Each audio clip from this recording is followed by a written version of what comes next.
Ngara numida weram phongki ba paujel pause adagi maru oiba pau khara khangasaraga miyamda khudo tamjage Thadou Literature Society gi chairman Nemkau Jom Hau Halam lei Thadou Student Association na mihat adubo pangdabagi thongni haina pendaba phongdarakle Manipur gi irang loisinaba thongna leina Imphal da laktuna CSO kayaga wari sanabada yaukhiba Thadou Literature Society LTS ki chairman Nemkau Jom Hau Chai Yankhai Mapal ngarang ko kemetan singna call black da halam lei Pawa sigi matung ina TLC ki chairman asi August ki tang kunthra gi numidang pung tarem khairom tarakpa matamda kukimeten kharana Assam gi Karbi Along district ki manungjanna Chongham Bank Mangjada leiba mahake yumdagi pharaba matung minungsi leitana hatkibani hairi Mahakpu kari maramgi dama hatkibano haiba chap chana khangba ngamdre Thaudo adugi matangda Assam police na thigatpa hokre Hauju phawbagi oinadi lup amatana mihat asi sathakibagi krem tarokpa leitre laikhidraba anengkam jonghau Manipur gi irang ngasi loisinaba wakhalolda tha asigi anganba sarukte Imphal da laktuna lamdam asigi CSO sing mahailoi lup sing amade imalup kayaga wari sanakhiba mioi tara na sava Thadou gi mihut kangu aduda yaukhiba mioi ne amaramda Thadou Literature Society TLS ki chairman Nemkau Jo Hangbo kuke merton singna tamthina hatkiba asi yamna pangdabagi thongni haina Thadou Student Association General Headquarter TSA GHQ na phongdorakle TSA General Headquarter ki Secretary General Thamilon Haukimna Thadorakiba Jail amada irang asibu loisinaba pandamda handakta Imphal da pongthokiba mifamda saruk yakiba Nemkam Jom Hawase kuki metron singi target oiduna lakhi santi thugaiba pamba singi mayokta mahanga thongna fana lefki mahanga Thadou Literary Society Assam gi chairman oibada natana Thadou ge language literature amasung culture bu yokhatnaba chokthaba naidana hotnaramki furup singi marakta nungsi chanana hingminnaba pamba misak asibu tamthina hatki bhaibasi yamna pangdabagi thongni culture bu yokhatpa amasung shanti pamjaba luchingba ama leikhidaba ase Thadou furup ki oina yamna chauna mangjabani haire TSA General Headquarter gi makedigi leikidrabagi mafamda ikai khumnabu uli amade imung manunggi awabada su saruk yari haina siol asina makha tarakpa pauda samu amasung jinglai puna chaminaba mathau tai haina China gi President Xi Jinping na PM Modi da phongdokre Prime Minister Narendra Modi na China gi Shanghai da pangthokadoriba Shanghai Cooperation Organization Xianjin Summit yarunabagi damak Shanghai da thungkhibaga loinana China gi President Xi Jinping na ngasi taram okhibaga loinana Samu amasung jinglai amat oina chaminagadabani haina phongdokre agency gi paungna hai haujik malem gi oina sakti leiraba leibaksingi marakta samamnaba kaya thoklingai cherak asida Xi Jinping na PM Modi gi China gi khongsat ase India amasung China gi mari da hena naksinanaba asumba khongthang amani India amasung China asi malem gi leibaksingi marakta Asian civilization leibada maming chatlewa leiba ani ne leiba ani asi South Asian countries singi marakta afaba mari thamduna sakti leiba leibaksing ohenbada achawbo thodang lauminaduna sammu amasung singlai puna chaminabagum chatlabade malem masida lamba lairoi haike makha tarakpa pauda Maitai Alliance na TLS Assam gi chairman Nemkau Jom Hau Mihat kandem tawbaga loinana governor da su agreement semdoknaba taksingkre Maitai Alliance na ngarang Thadou Literature Society TLS Assam gi chairman Nemkau Jom Hau Chai Yankhai Mapal masak khangdaba maintain ni chingnaba singna phakharaba matung kol blood ta hatoklamagi thaudo akama maungda kandem tawbaga loinana Manipur gi Governor Ajay Kumar Balada haujiku ki maintain singa chanariba suspension of operation su ase semdoknaba taksingkre alliance asina thadorakpa cheol amagi matung inna laikhidraba Nemkau Jo Hang asi yamna ikai khumnaningai oiraba community gi leader ama oibada natana Manipur da santi puraknaba honabada achawbo thodang loba misak amane maha asi mipum khudimangna ikuikuidana Maitai Civil Society Organization singi mihu singka loinana Thadou community ki mihu sinduna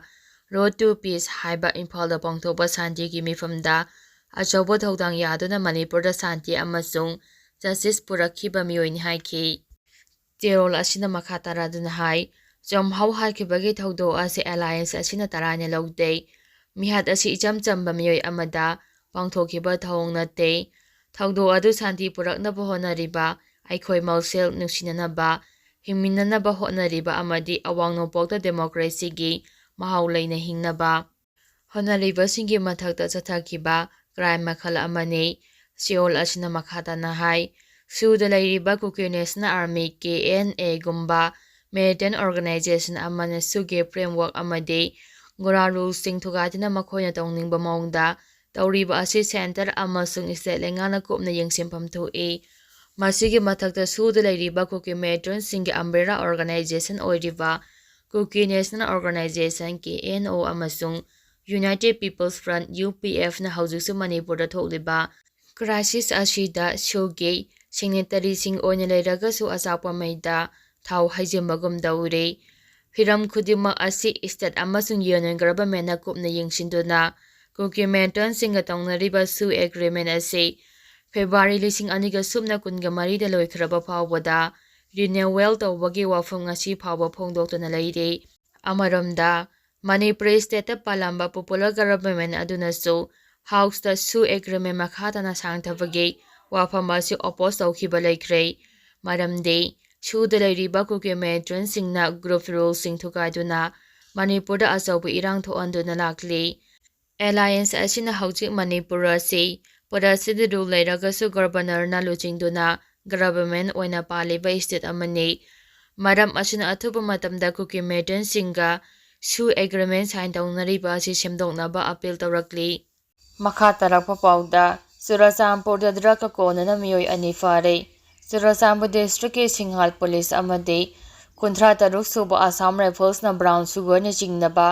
drug konana miyoi ani fare akangnaba paw ama phangbadagi Churachandpur gi subdivisional police officer na Luchingba team amana langhoi bengdagi paho lal sayang khayomdoi amadi Joljam village dagi kompala saini fuhumdoi kauba miyoi ani asi faki